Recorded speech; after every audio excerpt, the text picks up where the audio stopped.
most people would love the idea that, hey, they created this amazing thing, but this person didn't want, he wanted to be pseudonymous with his pseudonymous Satoshi Nakamoto name. Um, but the point is that Nakamoto and Nash have a connection on wanting it to be a slow adoption, to be asymptotic. Yeah. Um, Shout out to the Orange Manufacturing Group. They helped me with my logo design, and you know that I'll be ordering their premium hardwood sign and lightning keychain. Accessories are curated from a selection of durable traditional materials built to last. Use the Geyser Fund link in the show notes to take advantage of their Trust Minimal process, or to save 5%, go to omg21btc.com. That's omg21btc.com and use code AAB21Q.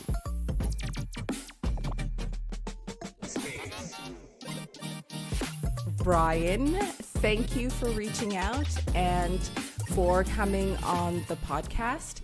Can you give the audience a little introduction with respect to your background and how you first discovered Bitcoin?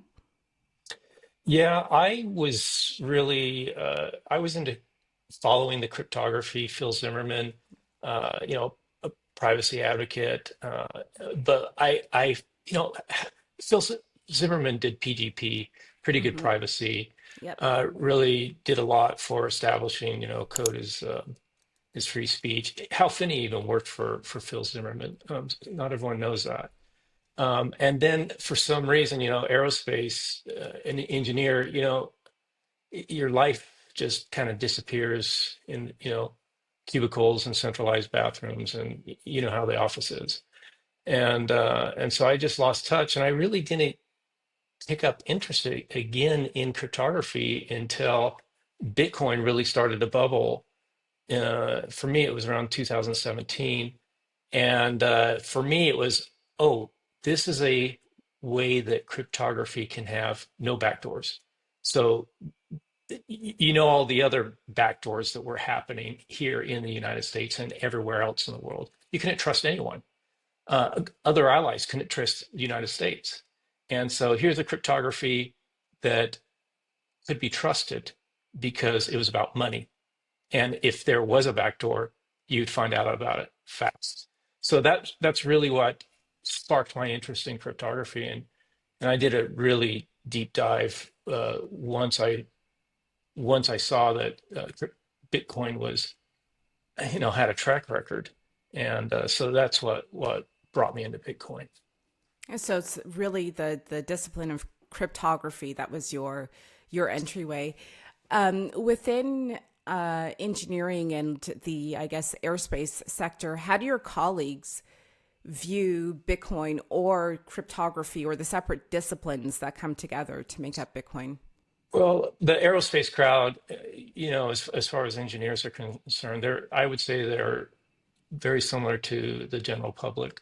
And I just didn't talk about Bitcoin when I was at work, just because there was so much bias against it. And in fact, even when I did disclose that to some of my members, I remember a senior manager during a meeting attacking Bitcoin indirectly, and actually an indirect attack on me, more or less. But he had to bring up Bitcoin because things filter.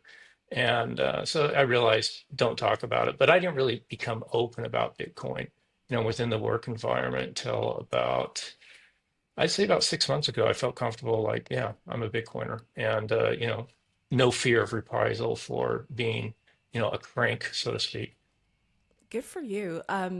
So I have a business background, and my experience is similar to yours, but not necessarily with engineers and people who've got PhDs in advanced mathematics and stuff. So I find it fascinating that our experiences could be similar on that level, being, subjected to sort of indirect, sort of sneaky attacks like that. So it kind of makes me feel a bit better. It I don't take things as personally because clearly this happens in different industries amongst different professions. Yeah, it's out in the open now. We can come out of the closet about Bitcoin in our Exactly. professional realms. And so before we get to discussing John Nash, I'd like to know what gave you the confidence to come out of the closet? Like, why now? Or why 6 months ago? Well, I've actually been writing about Bitcoin for years. I mean, this is my third book on Bitcoin, but I just didn't talk about it within the professional realms. It was like, that's my private life. I'm not going to talk about it. So it was just so niche um, that it's like it would distract, keep your business and personal life separate. But, now it's approaching the level of, how's the weather? Yeah, yeah, It's just a current event now. most definitely.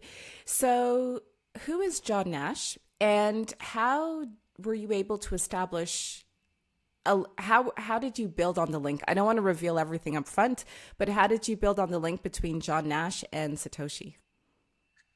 Well, I would say about a year ago, I was really thinking John Nash was the one. But I was, 90% chance it's him. And it wasn't until later, after I finished my second book on Bitcoin, Apex Environmental Solution, and then I started to get into it, and the pieces started to fall together for me. I'm not really here. My thesis on the third book, Bitcoin and John Nash, the emerging Bitcoin equilibrium. I didn't go in there with the thesis of are they the same people or they are the same person, not Nash Nakamoto. My thesis is, did John Nash contribute to the creation of Bitcoin? And Ah, that's all. okay. Yeah. So that's my thesis. And the reason why I went after that is because I don't think it's important to believe that they're the same person, but understanding the connections between the two. And I went through and just defined like 18 of them, and there's more. But if you understand that connection between the two, all 18 connections, then you get a very concise, a very precise narrative as to what Bitcoin is. And Mm-hmm. that narrative is some you don't have to spend 1,000 hours or 100 hours. You can read this in 3 hours and have a very concise understanding of what Bitcoin is. And we all know the best narrative wins. What's funny about understanding these connections is so many other people in the space just are bringing their own baggage, their own narrative, and they want to gatekeep the narrative as to what Bitcoin is on this permissionless money. So they want to control that.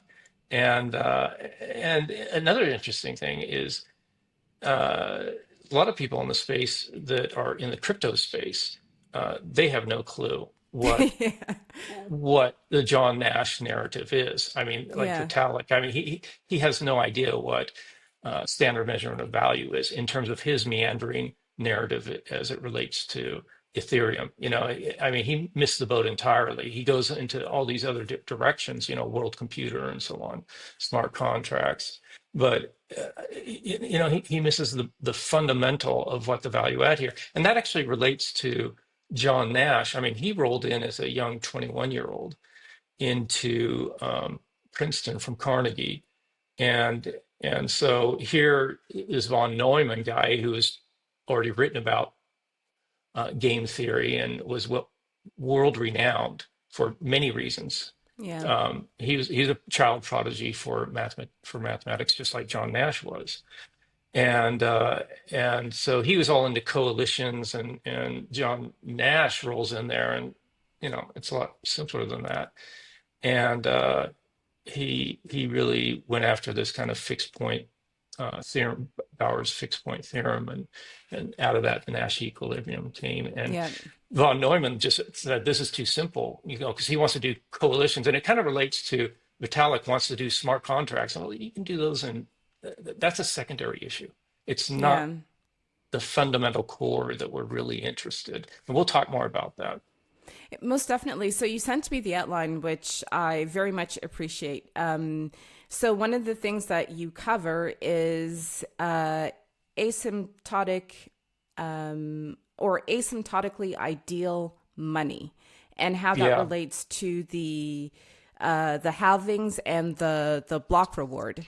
So, can you define what that is, and then proceed to share what how it relates to the reward, and how, in 2140, like where sort of the rewards will be with respect to Bitcoin? Yeah.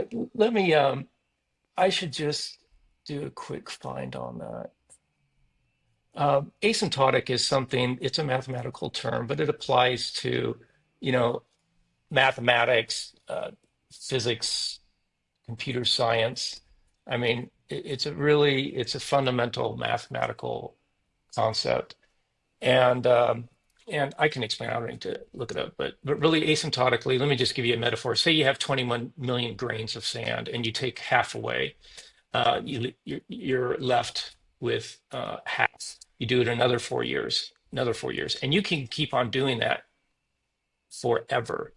And if you do that, then you have say zero, and that curve that's approaching that line of zero when you go to the limit, okay, Mm-hmm. which in this case it would be infinity, that goes to zero, but it never touches it. It never gets to zero because it just keeps on getting half closer, half closer, half closer.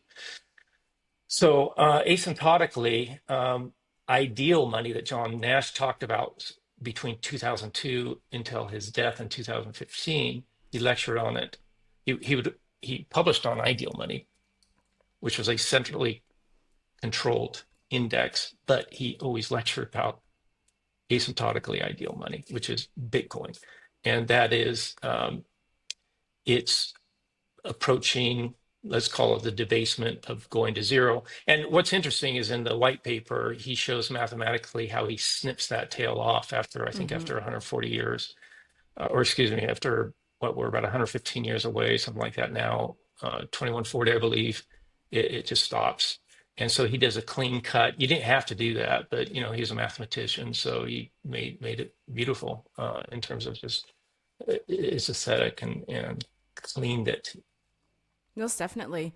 And from a like sort of a layperson perspective, what I find quite remarkable is the fact that the inflation rate continues to decrease. So the number of new coins that are issued in the Coinbase transaction, that continues to decrease, yet my purchasing power continues to increase.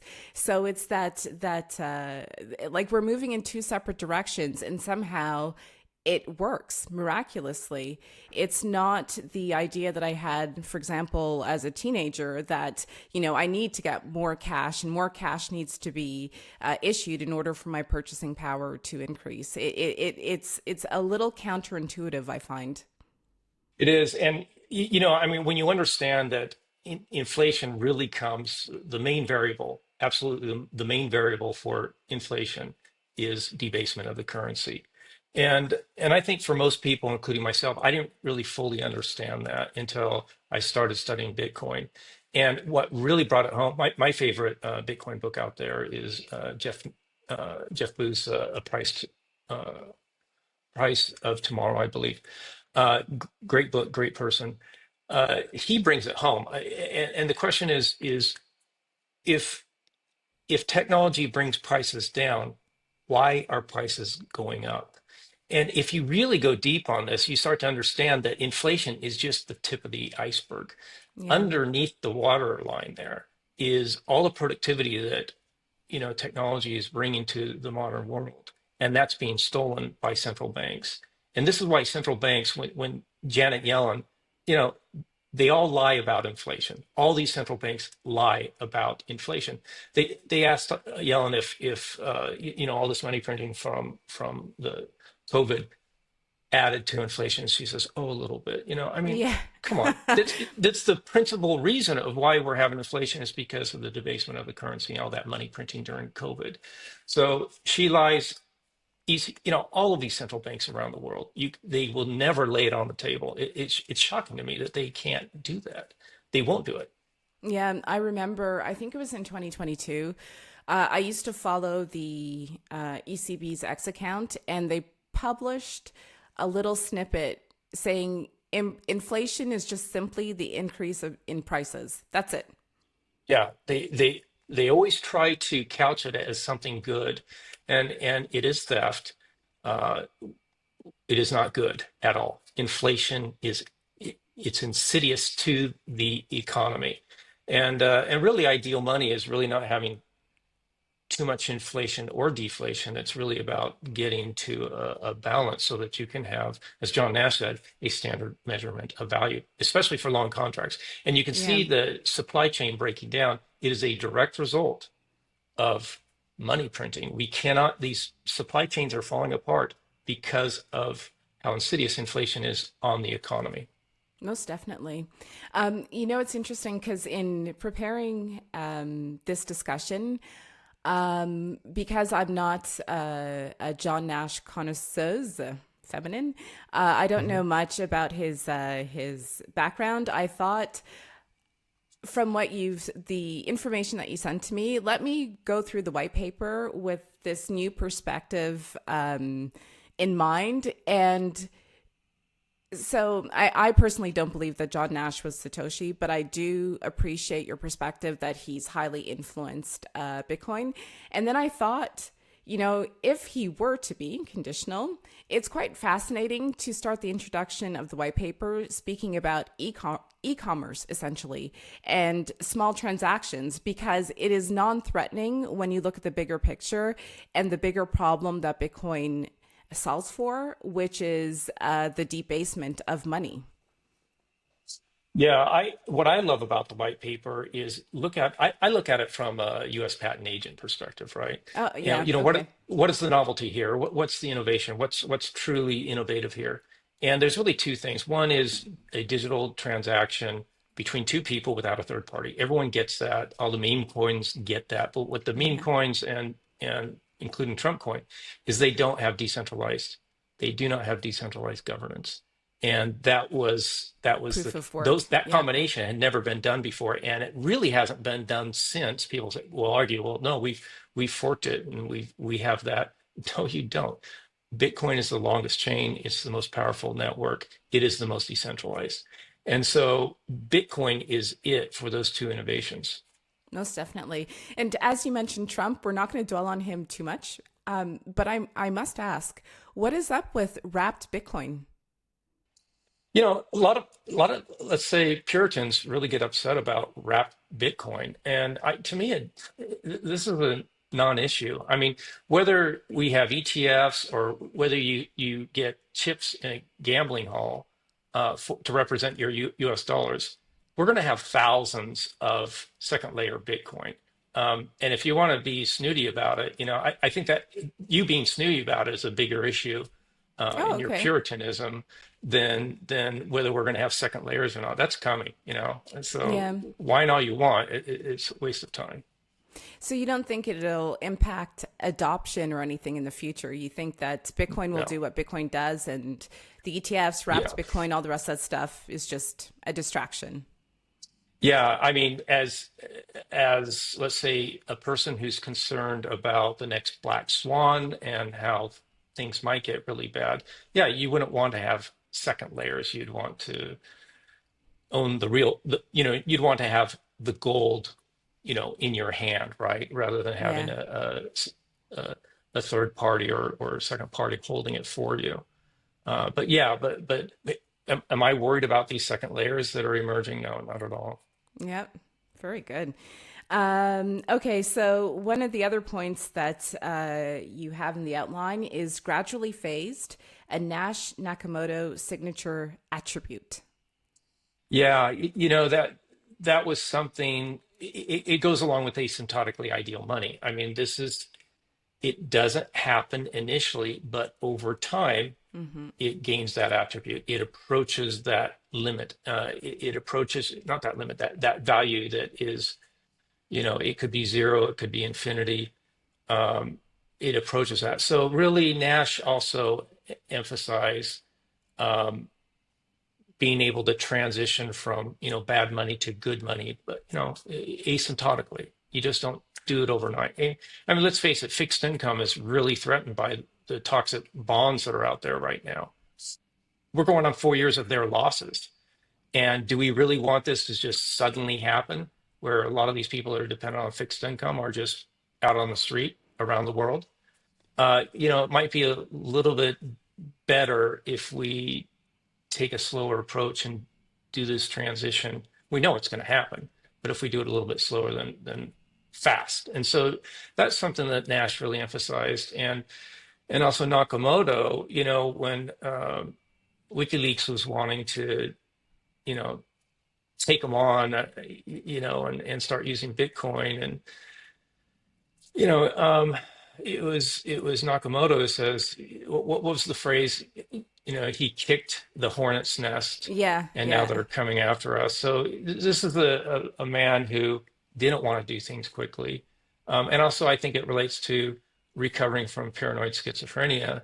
Most people would love the idea that hey, they created this amazing thing, but this person didn't want, he wanted to be pseudonymous with his pseudonymous Satoshi Nakamoto name.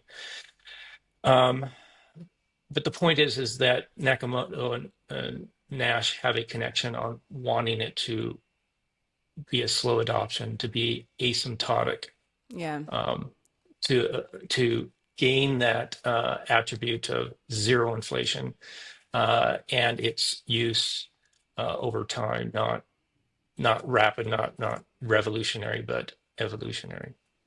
So, John Nash, I think, was born in West Virginia, in the US.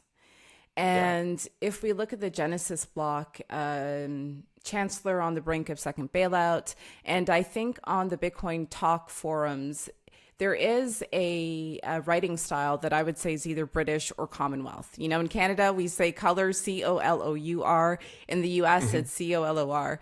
Is that something that John Nash would have adopted in order to conceal his identity, or is that part of? I know nothing about schizophrenia, so if I say something that is not polite, please forgive me, anyone watching. I'm learning, but could that sort of gravitation towards a Commonwealth or a British way of expression, could that be part of the schizophrenia, or?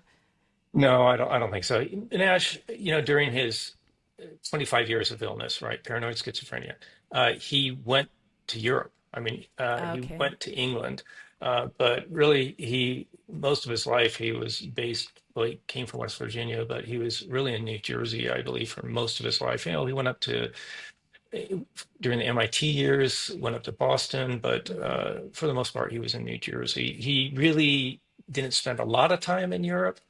Um, those were during his, let's say, that was during his times. He did go to Europe during his, let's say, times of non-illness, but I think most of his time in Europe was during his years of 25 years of illness. Oh, okay. That's as an aside, that's quite incredible for someone to endure or survive an illness for 25 years and still come back and produce tremendously. I mean, that in itself, in my personal opinion, is worthy of. Well, there was a film, A Beautiful Mind, that I think you said focuses exclusively on his sickness, but it's still quite incredible. Yeah, it really emphasized the illness, but I say, most people have seen it. I shouldn't say that. It's an old movie. I mean, it was published in 2001. It got Best Picture in 2002. I love the film when it came out, but after studying Nash, I realized that a lot of this stuff just didn't happen. It was just visual representations of Nash's life. Like, for example, it was supposed that this guy had worked for the CIA and doing cryptography, and he y- you know went down that spiral of illness of paranoid schizophrenia. And so the book really emphasized that. But let's face it, A Beautiful Mind also have really focused on his illness. I write really with more of an emphasis on his accomplishments. And I think A Beautiful Mind did that also, whereas the movie A Beautiful Mind was really more interested in his illness. So now it's a little bit cringe. When I saw it a second time recently, I was like, ooh, that like the parent pen ceremony never happened. The paper and the twine in between all the pictures, that was just done for Hollywood to try to represent visually what paranoid schizophrenia is. It isn't that. Mm. Um, he didn't work for the CIA. He worked for the Rand Corporation, and he wrote a paper about cryptography, which had some breakthroughs on it. But having direct working for the CIA, no, he didn't. He lost a relationship with the Rand Corporation because John Nash, uh, I believe the man was bisexual, and Oh, he was okay. seduced by an officer in Santa Monica into a bathroom, and the second officer comes in and they arrest him and for um, what was it, exposure or something like that. Anyways, Rand Corporation fired him for this. It really, impacted his life, but he got back into working at Princeton, and his career really started to flourish after that. So the point is that he wasn't he didn't have a strong relationship with the CIA. He Yeah. was mixed in with all these cryptographers that really won World War II, with especially in the Japanese theater at Princeton.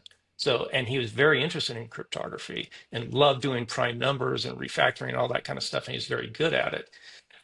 He's very good at cryptography, but the story of Beautiful Mind saying that he was working for the CIA, nonsense.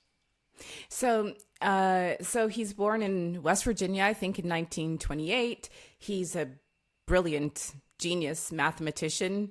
What would make him interested in economics or central banking? Because from my limited exposure to PhD math folks, if you will, they seem to lack interest in commerce or in money itself. Like it seems basic to Yeah. them. Yeah, see, this is another Nash Nakamoto connection. Is we know Bitcoin is Austrian. We know this. It just is. Uh, People say it's libertarian. It's more Austrian than libertarian in terms of economics. And one of the courses that John Nash took at Carnegie was from an Austrian economist. Just one economics course, and then later on he wins a Nobel Prize, you know, for his contributions in that discipline. It's amazing. So, so why would he be interested in that? He takes one class in it. He understands the problems with international relations and how things would be made more simple if we had a common currency, and the problem with bargaining these international supply chain, all that stuff, long-term contracts, all that comes from Carnegie when he was working on his master's. And then he goes over to Princeton, and before he's 22, writes the paper on non-cooperative games, which becomes the modern cornerstone of game theory. And as we know, game theory is a big deal. That's another connection. And then that goes on. That paper becomes known as the Nash Equilibrium. And if we can just Yeah. talk about Nash Equilibrium a little Of bit. course. It can, if I may, when I was on Robin Sears' podcast, he asked me very spontaneously, I wasn't expecting it, if I knew who John Nash was. And my first thing was Nash Equilibrium, but I thought he can't be talking about that. And then did I believe that Nash was Satoshi Nakamoto? And I did feel like a tinge of like defensiveness, I guess, because I wasn't expecting it. I was like, I don't Mhm. know. So then afterward, I had the opportunity to read some of your stuff. So yes, please continue more into the Nash Equilibrium. Yeah, I mean, my subtitle of the book isn't, the discovery of who Satoshi Nakamoto is. Yeah, It is the emerging Bitcoin equilibrium. yeah, And yeah, so by looking at the Nash equilibrium and Bitcoin, what comes out of that? The emerging Bitcoin equilibrium. So what is the Nash equilibrium? There's about, I'd say, roughly four and more theorems and axioms that clearly define the relationship between law and supply. I mean, this guy basically, what Adam Smith did in 1776 in The Wealth of Nations, and defined the law of supply and demand. But he, the relationship between the two, he just says, oh, it's the invisible hand. But he gave a lot of metaphors how people could work non-cooperative, like a butcher is putting meat on the table, not because he wants to take care of you. He's self-interested. And so he understood that there was something there, but he called it the invisible hand. Now, John Nash comes along, young 21-year-old, and he defines it mathematically in this one seminal paper called, non-cooperative games, and that's the Nash equilibrium. And one of the theorems in there is Bauer's fixed point theorem. And rather than getting into the math, which very few people are going to do, Yeah, just I think of it. wouldn't. Yeah. Yeah, just think of it as spinning your coffee, and the foam on the top is spinning around. Well, right at the center, at the vortex, um, that's the equilibrium. It's not moving, right? Pretty simple concept. And that's Bauer's fixed theorem, and there's other fixed theorems out there other than Bauer's, but that's what one of the theorems and axioms that John Nash put together to build the equilibrium that really defined Adam Smith's invisible hand mathematically, Wow. and so that created. In other words, when you really look at that, see that if you do have an equilibrium, like right now it's the US dollar in terms of the reserve currency, and there's all kinds of layers on top of that so that you can standardize the measurement of value. So the equilibrium and standardized measurement of value are interrelated. And these are very much, let's say, this is Nash vocabulary, right? Standard measurement of value. This is Bitcoin. This is where we're going. This is where we are going asymptotically. This is the big vision. And why is it all these other people that think they're Satoshi Nakamoto, they don't have that vocabulary? Because they aren't Satoshi, right? They're a bunch of fake Satoshis, including Vitalik. Um, so the point is that if you were to think about it mathematically, you can imagine all that foam being multiple rings, perhaps an infinite rings rotating at slightly different speeds, and the furthest outmost ring on that foam of coffee is going the fastest, perhaps. Maybe it's a ring inside of that. There aren't rings, right? But the US dollar does have layered money, and it operates just like that. And it produces a standard measurement of value. This is the Bitcoin narrative. This is where we're going asymptotically. We're going to go to a Bitcoin equilibrium. We're going to have standard measurement of value. And this is the reason why we're going to have a peace dividend, is because it's going to greatly simplify international relations around the world. Yeah, definitely. And I would imagine for some people, it may seem unfair that those people who manage to learn about Bitcoin, hear about Bitcoin through cryptography, through economics, however you learned about it, it's like you're rewarded for being there earlier compared to some of the later entrants that have yet to be actually. Well, they're being punished for having their faith in fiat. And, honestly, I'm empathetic to these people who are being hurt by the money printing. Yeah, But, to blame it on Bitcoin is, again, it's just another central bank lie. the ECB did Always that try. recently. Yeah. Yeah. So they don't want to do sound money. They want to protect that magic money printer. And, the State Department in the United States will go to war to do that, as they proved in Iraq. And 30 days later, Iraq switching back to the U.S. dollar from the euro. It's Yep. just extraordinary when you start looking at the world through the Bitcoin lens, especially the history of how powerful these bankers are. These cronies in the Fed. It's a private bank, really. We know the Fed the stockholders are private banks, the so-called significantly important banks, the SIBs. They don't want to call them too big to fail anymore, so they've renamed themselves Sibs. SIBs. Yeah, and they're going to get bailed out again, just like they did in 2008, 2009 with $700 billion TARP, and then a second TARP came along to bail them out again. They bailed out Wall Street. They didn't bail out Main Street, and that's going to happen again, and it's going to be a lot more than 700 billion this time. So, what I wonder all the time is how Bitcoin survived its infancy stage when it was most vulnerable and easy to attack. Like the chain wasn't very long. Hypothetically, at the time, even maybe in 2010, it would be nothing for these SIBs to generate a great amount of CPU power and just, attack the chain. How did it survive? Well, I think that the Fed was very involved with the 2008, 2009 crises of the time, and so they had bigger fish to fry, Yeah.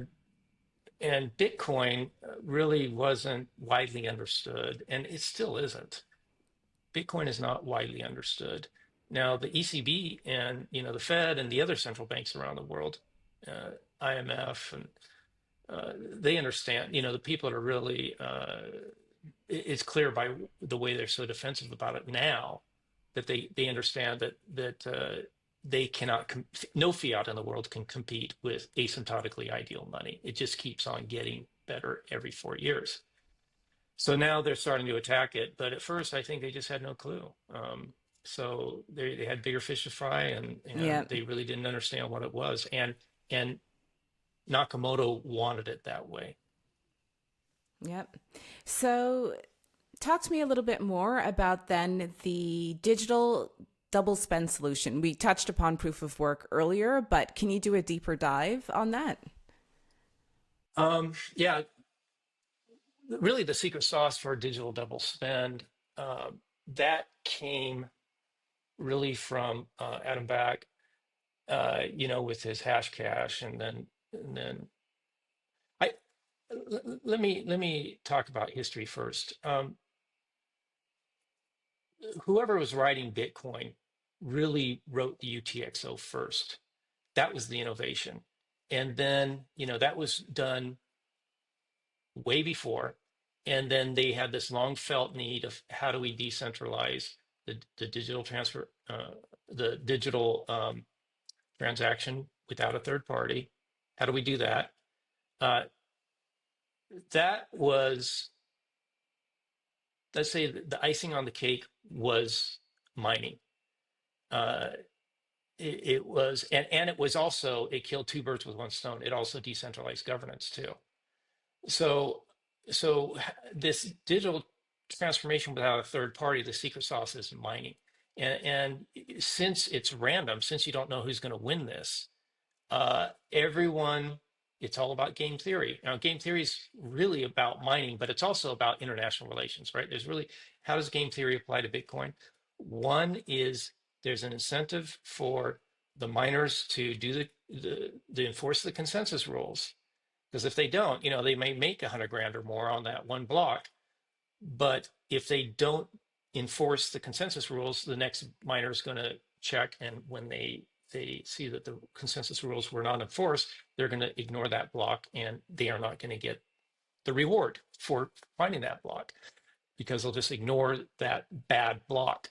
So that is the secret sauce of Bitcoin is mining, and the fact that people have to do proof of work, so it randomizes who's going to get that award, and only the good players are going to get that reward because they're not going to risk not having their block added to the chain.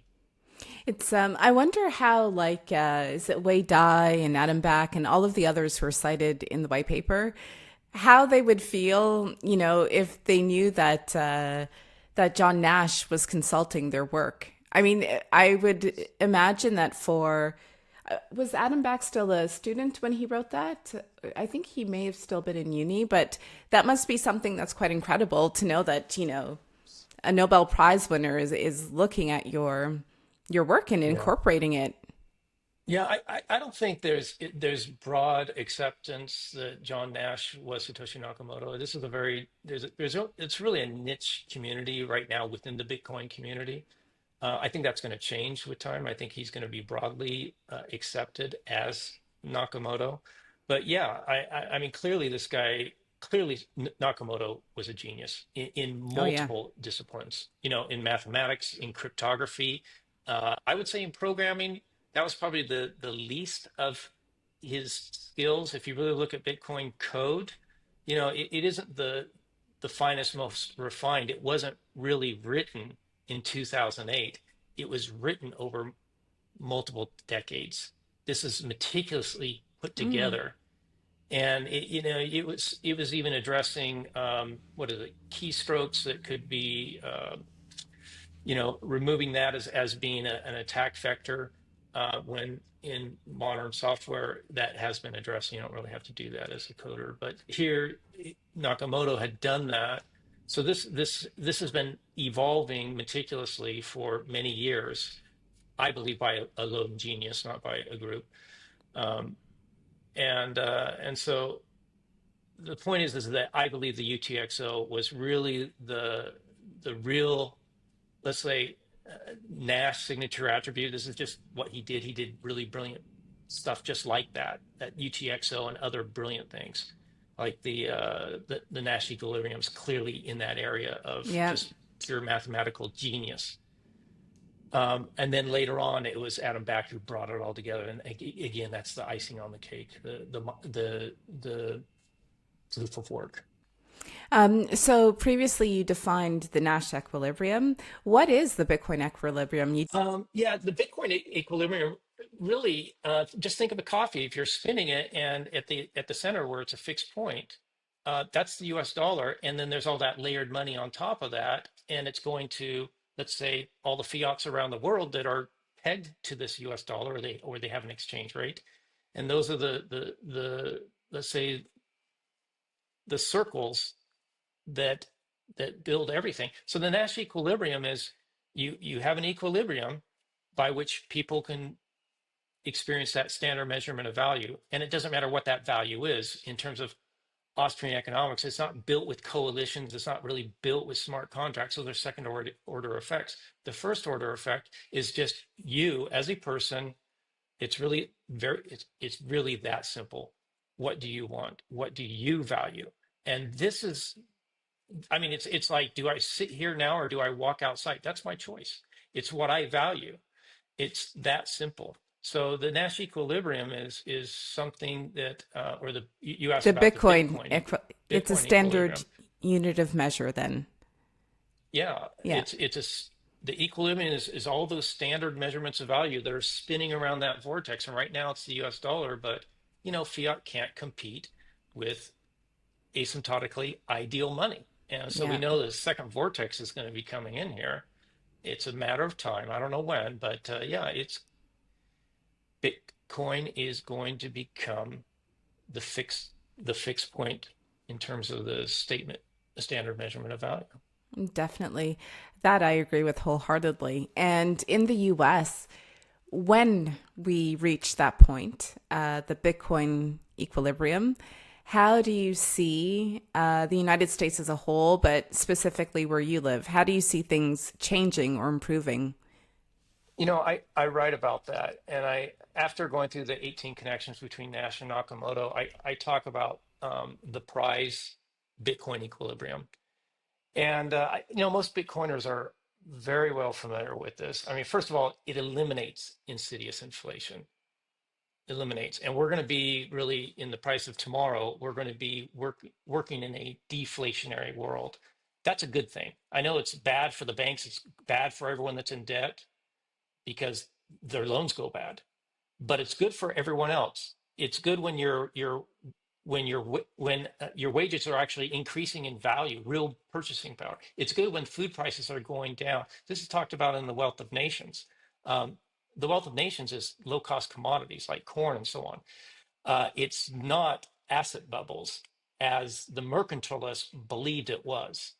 They thought that a lot of these guys back in when Adam Smith wrote this, back in 1776, that hey, it's about this centralized GDP wealth, never mind everyone else and what they're experiencing. Hey, that's why the DNC and the Democrats lost this time, that you're talking about good economy, great GDP, but never mind that the little people out there, the housing prices are going up, they can't afford housing. The middle class is being evaporated. the homeless, the people that are low income, they're being pushed out of their homes. They're becoming homeless because the price of rent is going up. Hey, I'm an engineer. I've been working my whole life trying to make things more efficient. And then I go to dinner with people that are, in the financial industry, and they love this when prices go up because they benefit big time. So they think inflation is just productive. And it's like, no, it is not productive.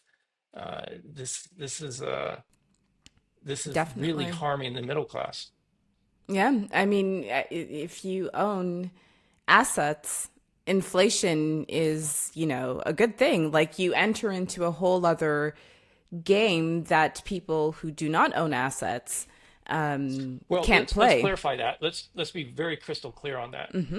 If you own your home, your asset, okay, just outright, it doesn't impact you whether inflation is happening or not. But if you own that home and you take a big loan on it, and then inflation happens, then that loan is easier to pay off. This is And the game. Yeah. so that's the game is okay. So the central bankers, this coalition of private banks who get to control, who actually are always enforcing artificially low interest rates that benefit them, and they get bailed out when things go bad because of their malinvestments. They get bailed out by the taxpayer. But the game is that you buy hard assets with this ultra cheap money, and then you debase it, and then you have an advantage over everyone else. And so that centralizes the economy. And so to get political support, they open up that theft to everyone else and say, look, if you're going to get tax breaks on your home if you have a big loan on it. And so they get more and more people into this game of theft, and they're financializing the economy. They're centralizing the economy. And really, when you have a fully financialized economy, when the central government has the control to be the partner, okay, and they get to control the credit, who's in good standing, who gets access to this cheap money. It's no different than communism. No different at all. And that's Yeah. that's where we're going right now. We are going towards a centralized economy because of artificial low interest rates. I'm glad you said that because I hear a lot of people referring to the current Western economic system as being capitalism. They're blaming capitalism for this. And I find that, firstly, perhaps this is all a continuum. And eventually, when you go too far in one direction, you come back around. I don't know. But I think that you using the word centralized is very helpful in distinguishing between or in identifying what we're living through today because from my sort of limited understanding, what we're seeing is not capitalism. It's not free market capitalism, at least. The inflation, the price inflation, the increase in the cost of living that most of us feel, to me, is not a consequence of free market capitalism. It's something else. Yeah, I would say there's a spectrum out there, and there's you could call capitalism with 20 different adjectives. Yeah, The one I like is what Jeff Booth calls crony capitalism. yeah, And we're going from a free market to a crony capitalism, and that's just the beginning of the bad. So crony capitalism is really destroying the free market with these artificially low interest rates that most people do not have access to. Really, only the big banks, yeah. those too big to fail. But then also, I like to look at mercantilism as the next extreme. If you go back,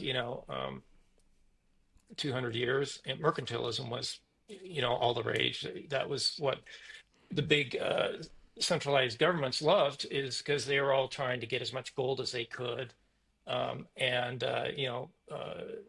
Smith comes along and said, the wealth of nations is really specialization and low cost commodities. And look at the United States, they've got it. So prices going up is not the wealth of nations. And so mercantilism, or that form of capitalism where you have tariffs and you're trying to protect, you know, trade, and you're damaging these free market relationships. I would say that's the next step of going to extreme. But with that, in mind that tariffs are not a good thing. I actually support Trump tariffs if he drops the income tax, because I think or income tax is far more insidious than these tariffs. If we could trade, you know, two bads and one bad being worse, I think income tax is far worse than tariffs. And because you're taxing people for being productive, it just makes no sense. And as we move forward with these demographics, you have one labor that's working to support perhaps three different fixed incomes and their medical. And it's just not viable anymore. And so I think, this idea of, okay, let's get rid of the income tax, like Trump has just recently said, I'm very supportive of that. If we have to, do tariffs to support no income tax, I don't like either one, but I think income tax is far worse than tariffs. Income tax are get rid of all this income tax. It's very Marxist. Um, Secondly, but getting back to that spectrum of capitalism, if we go out another level where on the end of that spectrum, from free market to crony capitalism to, let's say, mercantilism, I think that the extreme would be, say, fascism, where you have private industry combined with the government. That's how Mussolini did it. You know, Public-private what I partnerships that are bandied yeah, about. Yeah. yeah, he takes all these private industries in Italy, and then he controls them. Gives them, you do this. Let's go make the people's car. He called it Fiat, which I think is funny. Um, that car company called Fiat. Yeah, yeah, Uh, yeah. I what see them all over the place. what an irony there. And hey, the people's car was great, but that is really taking capitalism to an extreme where it's highly centralized, very far from the free market. So yeah, that's the spectrum of capitalism in my mind. But there's multiple ways you can, let's say, break it down Wait, into, from free market to other extremes. so does the word fiat, so not by decree, but fiat in Italian, does that actually mean the people's car? Oh, I don't know. I don't. Well, there was a company called Fiat, and Mussolini actually controlled that car company that he called the people's car. Yeah, yeah, yeah. The reason I ask is that so I know a little bit of Italian when I go to Italy, but not a lot. Volkswagen, which I'm not pronouncing properly, but the German name is actually like car of the people as well, Volkswagen. Oh So yeah, yeah. that's I, the I may have been getting that mixed up. I apologize. Volkswagen really came out of the Nazi regime also, but yeah, Mussolini's exactly. Fiat, it came out of World War II also. Yeah, yeah, and that's the link that that I was going with. So so interesting. So what would happen? I mean, it's not going to happen soon, but let's just say China is on a Bitcoin standard. China finds the Bitcoin equilibrium. The US finds a Bitcoin equilibrium. The tariffs that may be imposed, I don't think they're put in place yet. So I'll say may be imposed by Trump, are in place. What happens when it comes to trade? Well, in my mind, there can only really be one equilibrium. It's like, okay, if you spin the coffee, Yeah. you can get a couple vortices in there at one time, but it's going to calm down. It's going to go to one eventually. And so that relates back to the Nash equilibrium, is that everyone kind of gets in their sphere and they have these relationships, and that's how they're going to, on an individual, let's say, ring basis, they're going to optimize their returns, and that will stabilize, and you'll start to get standard measurements of value. We already have that with the US dollar. The Mm, US dollar is, we already have this situation. The problem is that it's bad money, and it's not long-term stable. We cannot measure the standard value in the future. And these contracts, it's like Boeing has these unions that are going on strike, disrupting things, huge losses in the billions. Again, it has everything to do with the fact that the standard measurement of value is becoming highly volatile. It's causing huge disruptions. So that situation is going to get worse. And so what is going to become the next equilibrium, which is going to become the next reserve currency, the next standard measurement of value? Those are all the same question. yeah. And so yeah, we know that historically fiat always fails, and it usually, generates world wars. So people are fighting over that. More or less, they're fighting over the money printer, right? But they thought they were going to be able to avoid that by going to the gold standard after World War II. Um, but we did do that. We've got all the way up to 1971, and it was Nixon who, because of Vietnam and because of LBJ's, war on poverty, that combination of money spending, money printing, and deficit spending by the government, um, he got off the gold standard in Yeah. 1971 temporarily, right? But as you know, the U.S. dollar as that equilibrium, as that, that peg, or that all the other fiats could peg to. Gold failed. Why did it fail? Well, it's third party risk. It's hard to do finality with it. It's hard It's to hard to verify that you verify. actually Yeah. have it. It's expensive. Gold failed as a standard, and we're not going to be going back to a gold standard. Bitcoin clearly is exceptional. It is clearly better than gold in the digital age. I mean, you can move $1 billion from England to New York for a buck, maybe $3, sometimes even less than a dollar. You can't do that with gold. And so Yeah. this is going to become faster, far more efficient. And so that next equilibrium is really, it is, it is that usually, if you look at it historically, it usually comes from a commodity that becomes established as a standard measurement of value. Historically, it was barley. In southern United States, it was tobacco. Tobacco. Yeah. Um, All spoiled. so Yeah.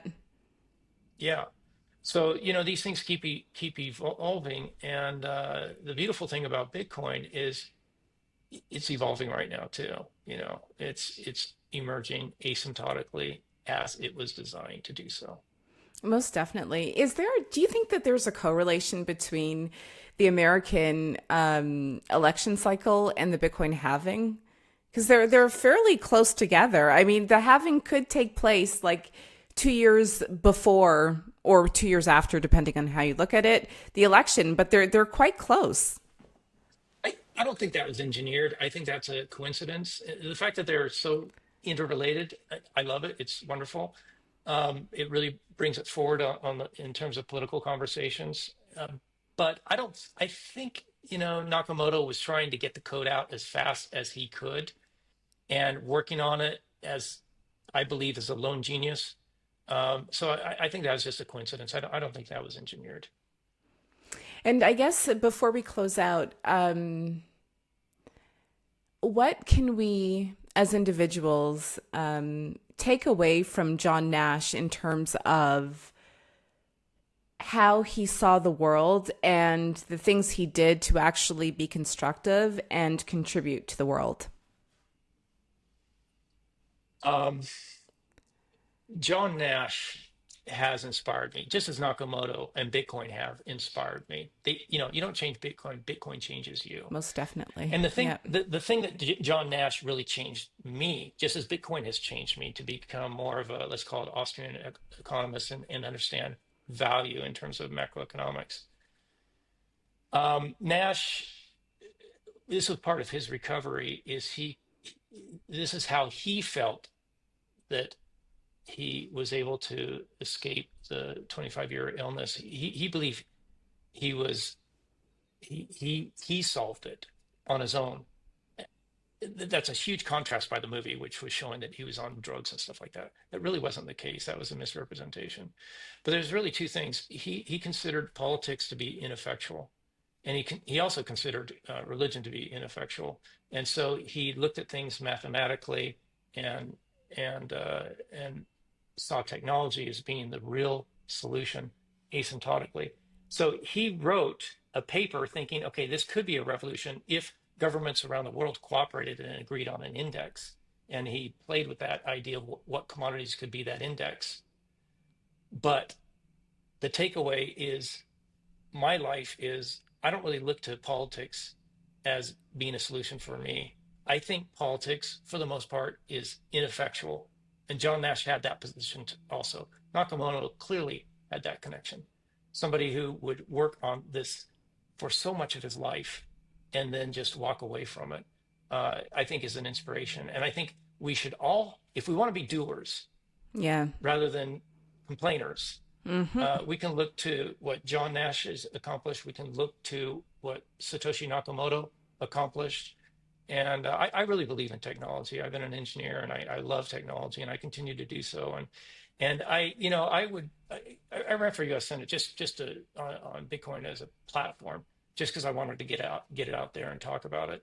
But am I interested in politics? I'm really not. I don't follow it. The only thing I do is follow the Bitcoin influencers on Exactly, right? Twitter. Yeah. Yeah. Because they have the scoop on it from their lens. They have the scoop on it before everyone else does. Most definitely. I love that message. And if there's anyone listening or watching who maybe you're not alt and you didn't necessarily do a deep dive into mathematics and Bitcoin seems intimidating, I'm the same. I didn't pursue math in university or anything, but do whatever you can, little by little, learn as much as possible. And I would say that if you have questions, legit questions, if you put it out there, so many people are willing to answer and help. So thank you, Bryan, for sharing that message. You know, that's really good. Yeah. Thank you.